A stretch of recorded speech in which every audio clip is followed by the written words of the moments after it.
দিনের আলোয় আকাশে নতুন চাঁদের আবির্ভাব, বিরল এই দৃশ্য ধারণের মধ্য দিয়ে সংযুক্ত আরব আমিরাতে শুরু হয়েছে হিজরি 1447 সনের জিলকদ মাসের গণনা।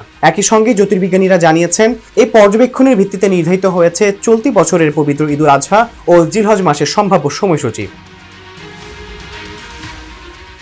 আন্তর্জাতিক জ্যোতির্বিজ্ঞান কেন্দ্রের তথ্য অনুযায়ী স্থানীয় সময় শনিবার সকাল 10টায় এই নতুন চাঁদের ছবি ধারণ করা হয়। এই পর্যবেক্ষণের ভিত্তিতেই মধ্যপ্রাচ্যে পবিত্র ঈদুল আজহা ও জিলহজ মাসের সম্ভাব্য সময়সূচি নির্ধারণে প্রাথমিক হিসাব প্রকাশ করা হয়েছে। জ্যোতির্বিজ্ঞানীরা জানান, 2026 সালে ঈদুল আজহা 27শে মেতে অনুষ্ঠিত হতে পারে এবং আরাফা দিবস পড়তে পারে 26শে মে। জ্যোতির্বিজ্ঞানী মোহাম্মদ আওদার নেতৃত্বে একটি বিশেষ গবেষক দল এই বিরল মুহূর্তটি ধারণ করেন। তবে চূড়ান্ত সিদ্ধান্ত নির্ভর করবে জিলহজ মাসের চাঁদ দেখার ওপর।